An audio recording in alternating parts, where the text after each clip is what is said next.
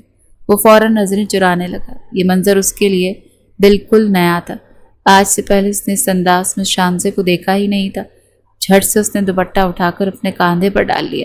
کہنے لگی، ارے ہاشم، what a surprise, مجھے تو یقین ہی نہیں آ رہا کہ تم آؤ گے۔ وہ مسکرا کر اس کا ہاتھ پکڑ چکی تھی اور وہ بھی سرپرائز کہہ کر ہیپی برتھ ڈے کہتا اسے وش کرنے لگا۔ سب سے پہلے تو ان دونوں نے کیک کاٹا اور پھر اس نے جب سونے کی انگوٹھی اسے دی تو شانزے حیران رہ چکی تھی۔ کہنے کی، ہاشم یہ کافی مہنگی ہے، تمہارے پاس اتنے پیسے کہاں سے آئے؟ کہیں تم نے یہ اپنے والد کے لاکر سے تو چوری کر کے نہیں لائے ہو؟ مگر ہاشم کہنے لگا، ارے آپ کے لیے چوری کی چیزیں تھوڑی لوں گا، میں تو یہ خود خرید کر لایا ہوں آپ کے لیے اپنی پاکٹ منی سے۔ شانزے مسکرا چکی تھی۔ کہنے لگی، یہ بہت زیادہ خوبصورت ہے۔ وہ خود انگوٹھی پہننے لگی مگر ہاشم اس کا ہاتھ پکڑ چکا تھا۔ خود گھٹنے کے بل بیٹھ کر اس نے وہ انگوٹھی شانزے کے مخملی نرم ہاتھوں میں پہنائی تھی۔ اب یہ کہنے لگا، شانزے کیا آپ مجھ سے شادی کریں گے؟ شانزے کو تو شاید پہلے سے یہ سب کچھ پتا تھا، اس کے باوجود وہ مصنوعی حیرت سے چلا کر کہنے لگی کہ ہاشم تم ہوش میں تو ہو؟ یہ سب کچھ کیا کہہ رہے ہو؟ تم میرے اسٹوڈنٹ ہو، میں تمہیں صرف ایک اسٹوڈنٹ کی نظر سے اور ایک دوست کی نظر سے دیکھ رہی ہوں۔ ہم دونوں بھلے اس رشتے میں کیسے بن سکتے ہیں؟ تم تو عمر میں مجھ سے بہت چھوٹے ہو، میں تو تم سے 8-10 سال بڑی ہوں گی۔ مگر ہاشم بضد تھا۔ کہنے لگا کہ آپ مجھے یہ بتائیں کہ آپ مجھے پسند کرتی ہیں یا نہیں؟ میں تو آپ کے لیے کچھ بھی کرنے کو تیار ہوں۔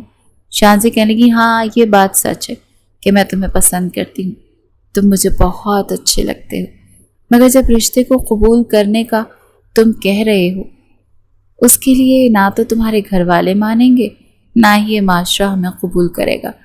فوراً ہاشم کے خون نے جوش مارا۔ کہنے لگا، آپ زمانے اور میرے گھر والوں کو چھوڑیں، آج تک میرے گھر والے میری کسی بات کو نہیں ٹال سکے۔ میں آپ سے محبت کرتا ہوں اور آپ سے ہی شادی کروں گا۔ سنا آپ نے؟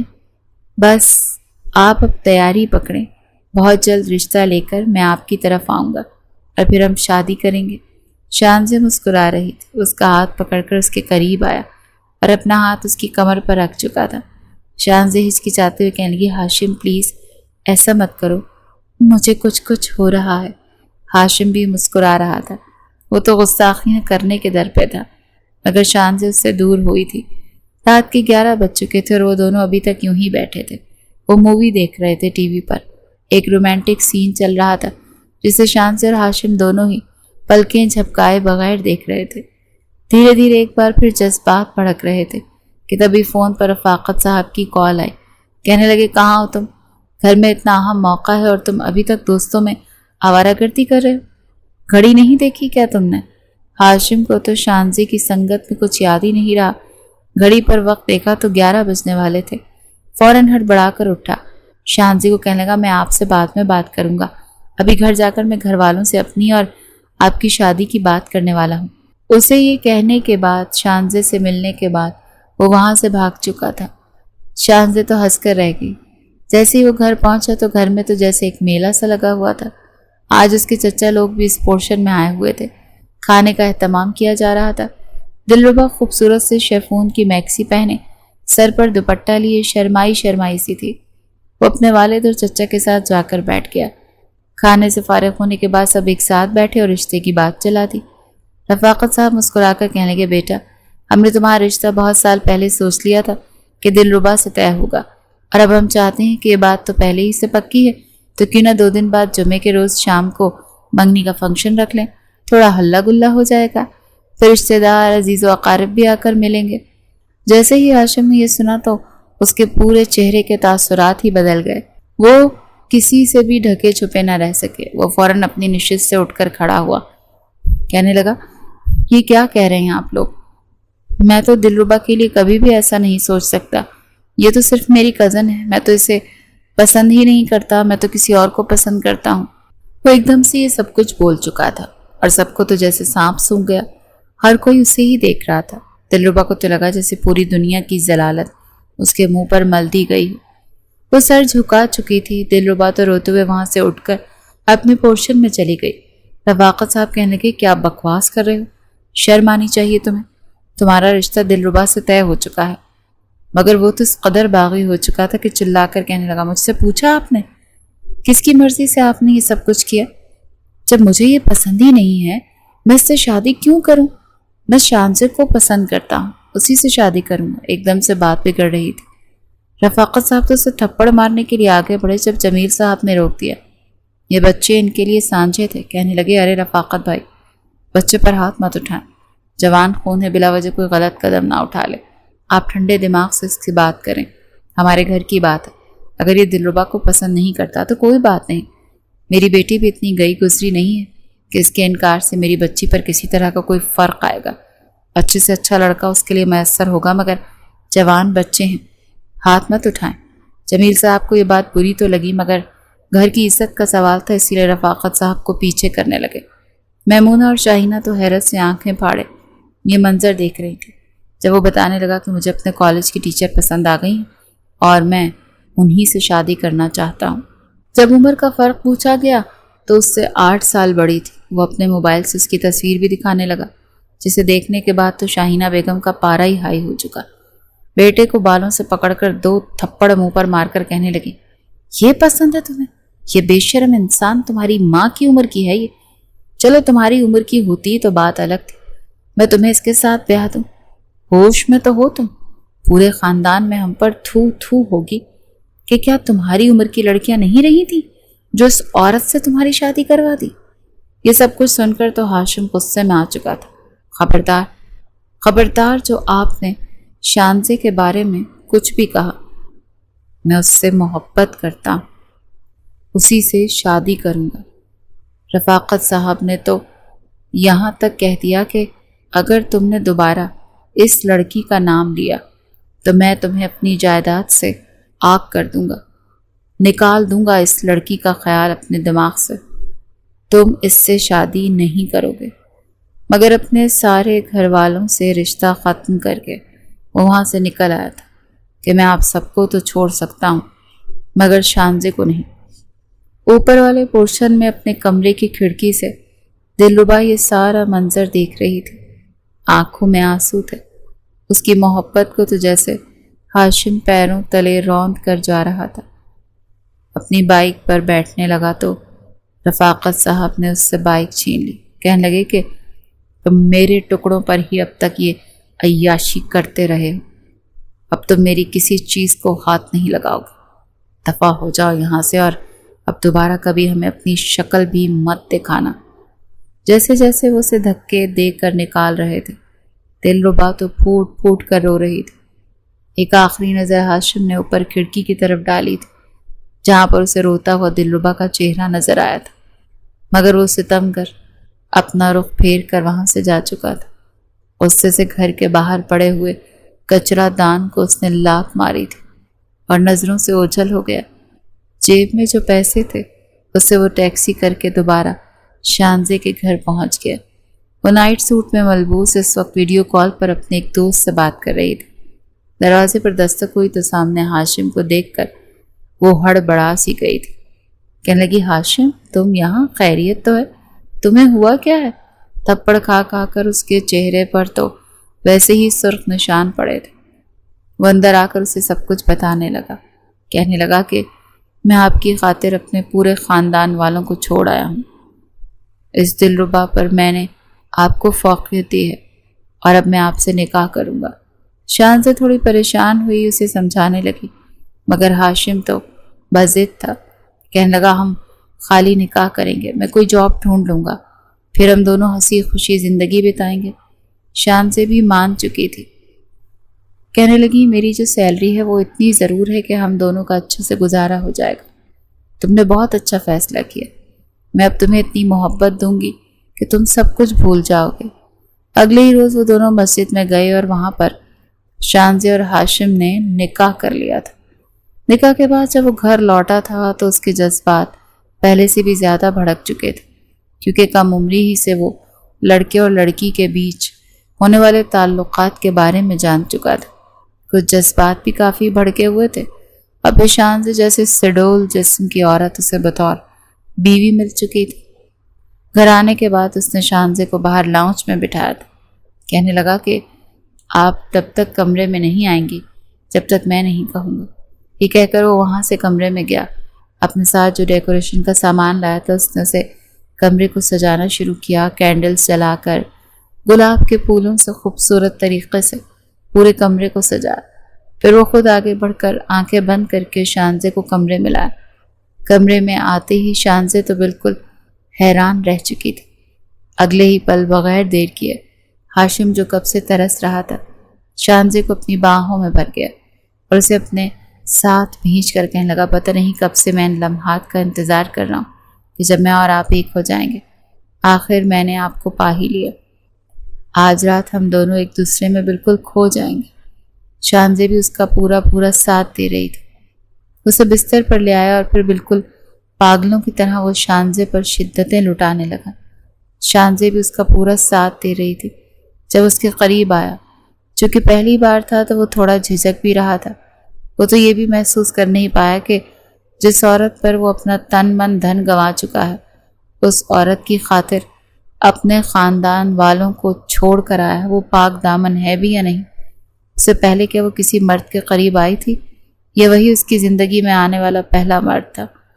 پوری رات اس کے ساتھ یہ رات یادگار بناتا رہا، اور اگلی صبح جب اس کی آنکھ کھلی تو شانزے فریش ہو کر ناشتہ بھی بنا چکی تھی۔ وہ انگڑائی لے کر اٹھا تو کہنے لگا کیا مست نیند آئی تھی یار، ابھی بھی اس قدر سکون ہے کہ جی چاہتا ہے کہ بس سویا ہی رہوں۔ اگر شانزے اپنے گیلے بال اس کے چہرے پر مار کر کہنے لگی ارے میرے سرکار اب اٹھ جاؤ، ناشتہ کر لو۔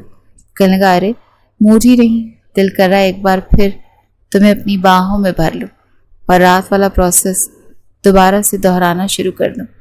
مجھے تو کل رات کے بعد آپ سے اور زیادہ محبت ہو چکی ہے۔ جبکہ شانزے تو شرما ہی چکی تھی۔ شادی کو 20 دن گزر چکے تھے اور ان 20 دنوں میں کوئی ایسی رات نہیں تھی جب دونوں نے یادگار نہ بنائی ہو۔ ایک شام شانزے اسے کہنے لگی آج میری کچھ سہیلیاں مجھ سے ملنے آ رہی ہیں، تو تم سفید رنگ کا کاٹن کا سوٹ پہن لو، اس پر وہ واسکٹ بھی، وہ تم پر بہت جچتی ہے۔ کھانے کا پروگرام گھر پر ہی ہے تو تم میری ہیلپ کرو گے۔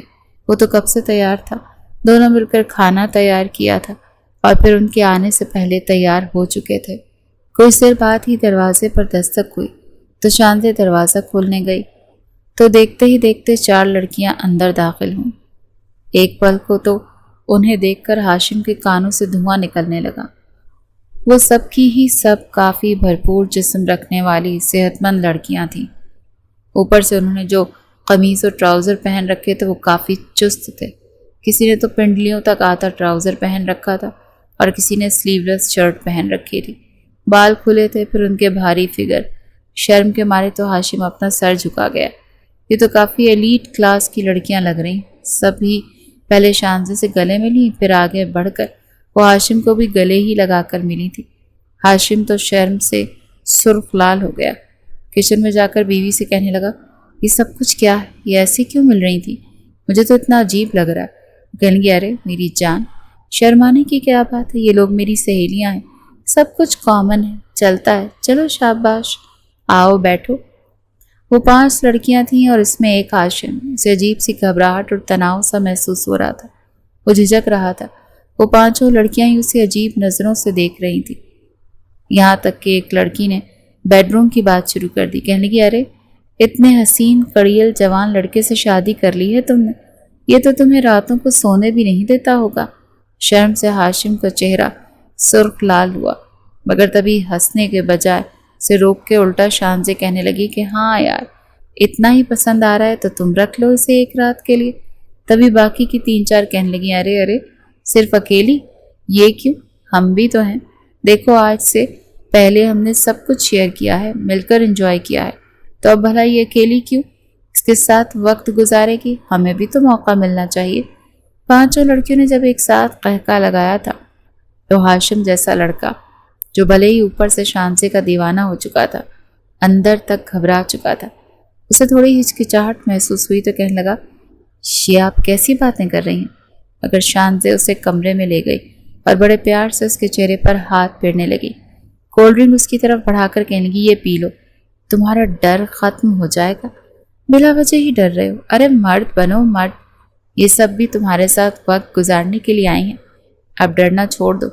جو کولڈ ڈرنک وہ اسے پلا رہی تھی اس میں حرام مشروب ملا ہوا تھا، جسے پینے کے بعد ہاشم کو بھی عجیب سی بے چینی محسوس ہونے لگی۔ وہ بیڈ پر موجود تھا اور وہ 4 لڑکیاں گانا چلا کر بے باک حرکتیں کر رہی تھیں، وہ سب اس کے ساتھ ناچ رہی تھیں اور وہ بھی ان میں گھل مل چکا تھا۔ اس کے بعد وہ بے ہوش ہو کر بیڈ پر گرا۔ ساری رات اس کے ساتھ کیا ہوتا رہا اسے کچھ بھی یاد نہ رہا۔ اگلی صبح دوپہر 2 بجے اس کی آنکھ کھلی تو اس کی حالت ایسی تھی جیسے وجود میں جان ہی باقی نہ رہی، بے حد کمزوری محسوس کر رہا تھا۔ اٹھ کر بیٹھا، شانزے کو آواز دی، کہنے لگا، شانزے کہاں ہو یار، پانی تو لا کر دو، میرا سر دکھ رہا ہے، میرا پورا بدن دکھ رہا ہے، کیا میں سیڑھیوں سے گر گیا ہوں؟ شانزے کمرے میں آئی تو مسکرا کر اسے لیمو پانی دینے لگی، کہنے لگی، ارے کچھ نہیں ہوا، بس رات کو تم نے انجوائے کیا ہے نا، اسی لیے تمہاری یہ حالت ہو گئی ہے۔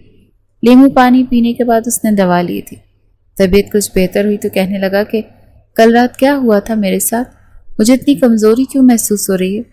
مسکرا کر شانزے اسے سب کچھ حرف بحرف بتانے لگی کہ کس طرح وہ نہ صرف شانزے کے ساتھ بلکہ اس کی سہیلیوں کے ساتھ بھی اپنا اچھا خاصا وقت گزار چکا ہے۔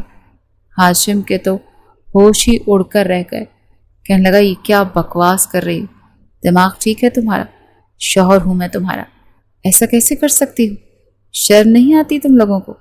شانزے ہنس کر کہنے لگی، میں کون سا پہلی بار یہ سب کچھ کر رہی ہوں، تم سے پہلے بھی میں 2 بار شادی کر چکی ہوں، میں اور میری سہیلیاں ایسے ہی کرتی ہیں، ہمارے لیے تو یہ ایک عام سی بات ہے، اگر کوئی ایسے ہی اچھا مرغہ مل جائے تو ٹھیک، ورنہ نکاح کر کے ہم سب مل کر انجوائے کرتی ہیں۔ یہ سب سن کر ہاشم کو لگا جیسے پوری دنیا اس پر ہنس رہی ہو، وہ تو سر پکڑ کر بیٹھ چکا تھا، کہنے لگا، تم مجھ سے عمر میں بڑی تھی، میں نے تم سے اس لیے شادی کی کیونکہ میں تمہیں پسند کرتا تھا، اگر مجھے اندازہ ہوتا کہ تم ایسی ہو تو میں کبھی بھی تم سے شادی نہ کرتا، تبھی تمہیں دیکھ کر میری ماں تمہاری اصلیت پہچان چکی تھی،